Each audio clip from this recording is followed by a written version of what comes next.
Ladies and gentlemen, the Good News Show with our host, Ronald Smokey Stevens. Good evening, good evening, good evening. Hello, hello, ladies and gentlemen, and welcome to the Good News Show. I'm your host, Ronald Smokey Stevens, and we are glad to be here to bring some good news into your home. Joining us on the Good News Show is producer, director, playwright, coach, and creator of the Playwright-Theater, Mr. Klehotas Tshyre. Hello, brother. How are you? How are you? Great. How are you? I'm good. Thank you for having me on the show. No, man, thank you for being here. I've been reading about you. I've been hearing about you. And so this is just a great opportunity to get a chance to meet you in person. So as I'm meeting you, I would like for the rest of the world to get a chance to meet you as well. So let's start off, Klehotas. Where are you from? The Bronx. You are from the Bronx. See?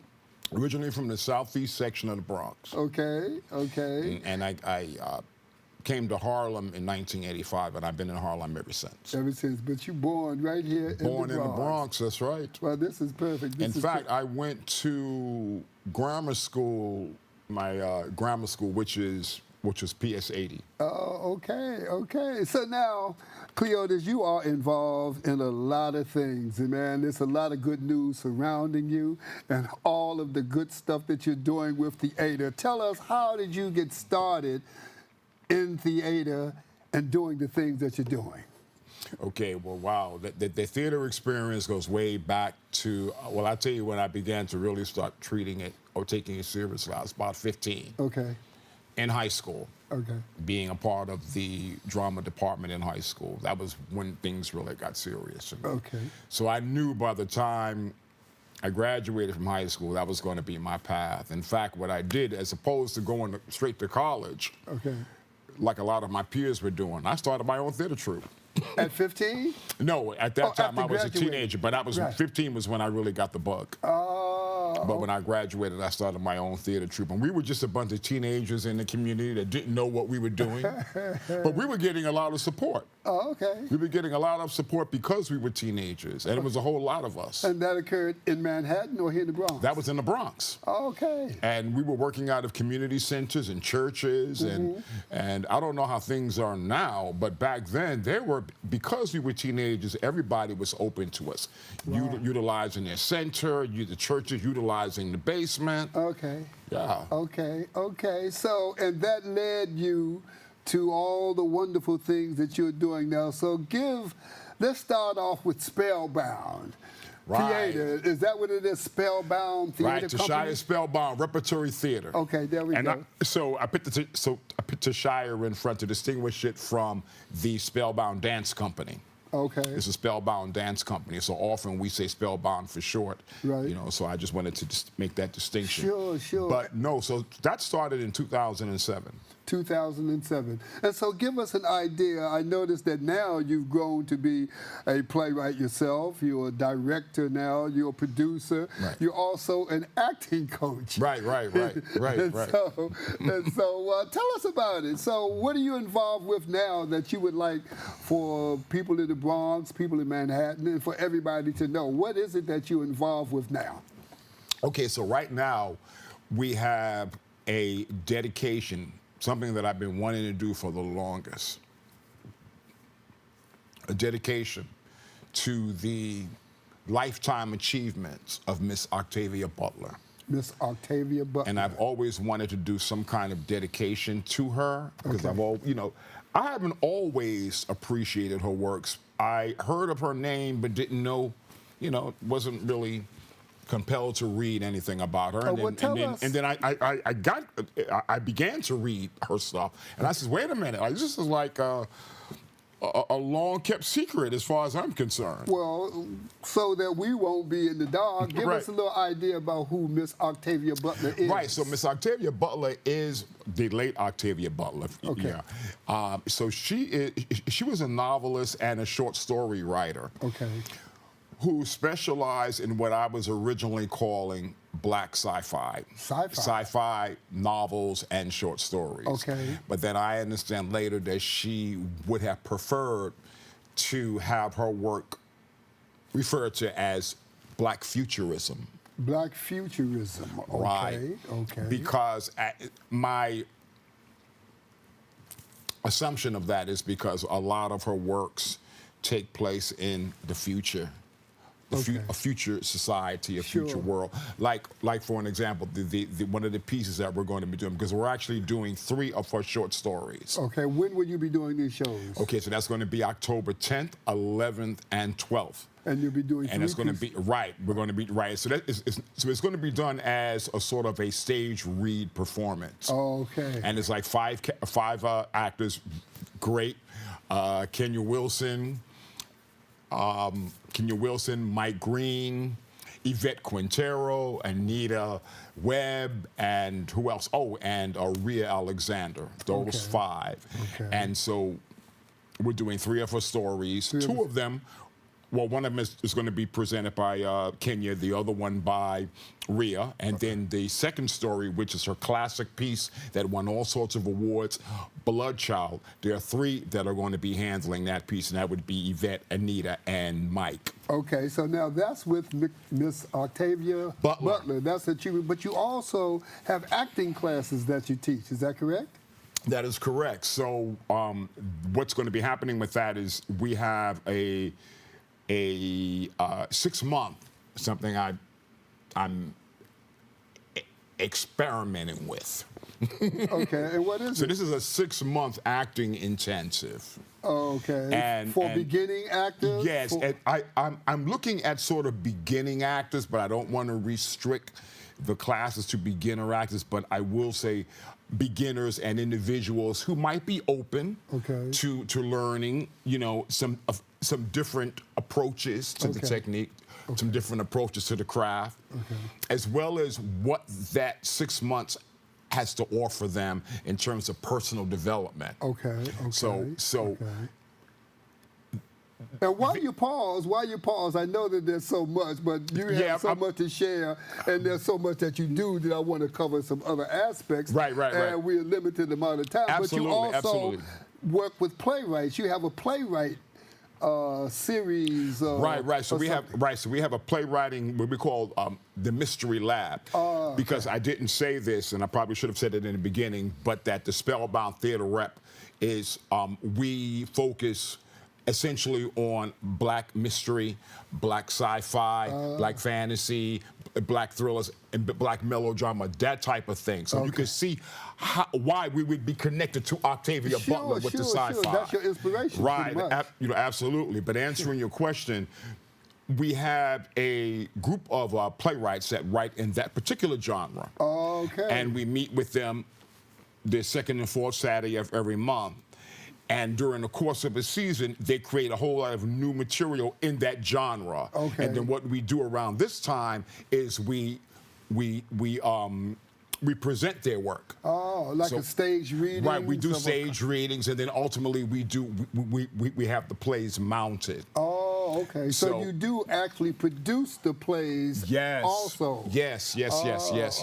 So what would you want Bronxites and people in New York to know about having access to your spellbound creation? Is it something that anybody can just come to? Do you have to start off at a particular level? Or how should you be approached? Wow, so that would probably depend on what aspect of the company that they would want to become involved in. So let's just say, for an example, if we're talking about the classes, they would just need to call for an interview, and we can have a conversation and let them know what the classes involve, what would be expected of them, and of course what they would expect of me. We will also be having some pre-launch workshops that they can attend to give them a feel of the classes, which are all free.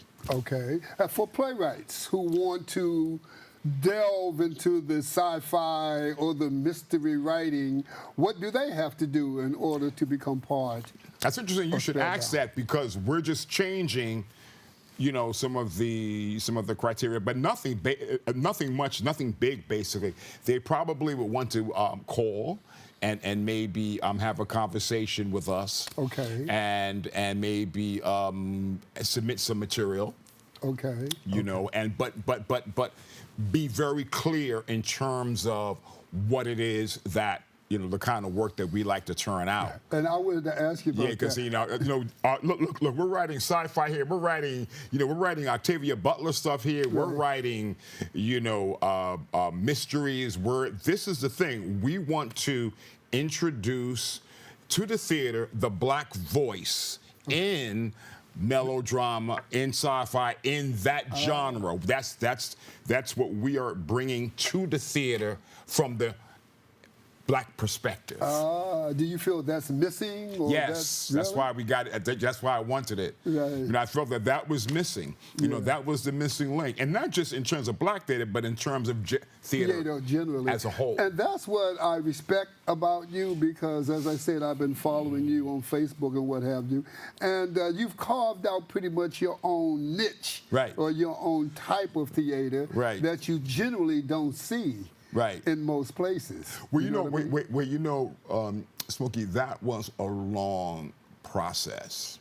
So remember when you and I were just talking earlier, and I was talking about 15. So when I actually got really started in the theater, like with a little troupe in the neighborhood and everything, I was about maybe 18 or 19. Right. But understand that was a long process of understanding what your signature is, what you want to do, experimenting with different things, and just after so many years, you begin to, I guess, sort of unfold into what you are really here to contribute. Yes. Yeah, indeed. Yes. That was a long process of about 40 some odd years. Well, you know, I was just speaking about how the black theater, but theater generally in the country, because of the cuts that are now happening, are pretty much on financial life support. Right. So what type of economic support are you receiving to do all of these wonderful things for theater that you're doing? That's a very, very good question. Well, give us a good answer. It's a good news show. That's a very good question. It's a good news show. Well, I'm going to say this. Funds just seem to pop out of nowhere, you know, when you need them. For real? Are you serious? Yeah, they just seem to become available, you know, so... I mean, so you are receiving grants and funding from the state, New York Foundation of the Arts? We are not receiving grants. I don't want to sound mysterious about this at all. No, we are not receiving grants, but we are receiving funding. Well, that's important. Yes. Because it's very hard. Not from the city, the state, but we are receiving funding. Well, that's excellent. Right. Because it is very hard to produce theater without funding. Right. Absolutely. You know what I mean? And a lot of theater companies have gone under recently for lack of funding. And I want to also say that I also personally contribute to the funding myself as well. Okay. Well, that's awesome. That's awesome. Right. I understand that you're also an educator. You teach school? Right, I do. When you find so you're a school teacher, you're a producer, you're a playwright, you're a director and a coach. So how do you find time? Well, you know something. When it comes to the theater, right? All of that theater stuff, you know, is related. It's all related. You know. Yeah. The teaching, How long have you been a school teacher? Since 2005. Wow. For 20 years? Yeah. For 20 years. And there's a shortage of black male teachers in the public school system too, isn't there? Yeah. Wow, Klehotas. Well, man, you know, I'm excited about all the things that you're doing. I hope that people who are watching you, I want people to know that sci-fi and mystery theater as it relates to black theater in America is pretty non-existent. So what this gentleman is doing, he's opening up an avenue of expression that the majority of actors probably would never have an opportunity to do in their lifetimes. So if you think that you are an actor and that you would love to have this opportunity to branch off into sci-fi and mystery theater, you should contact Mr. Klehotas Tshyre and his Spellbound Theater so that you too can become a part of this wonderful, wonderful phenomenon that's taking place. Thank you, Smokey. Mr. Tshyre, I want to thank you for being here. Thank you so much. It's my pleasure. Oh, man, I loved it. I loved it. My pleasure indeed. And so to the audience, we want to bring this to a close. We want to thank you for joining us. We hope that you found it as newsworthy as we do because we love sharing good news. And we just like to invite you back again next week, next time for the Good News Show with your host, Ronald Smokey Stevens. And I guarantee you there'll be another good news guest like we had today. Mr. Klehotas, Tshyre, thank you, my friend, once again, and so long. Yeah.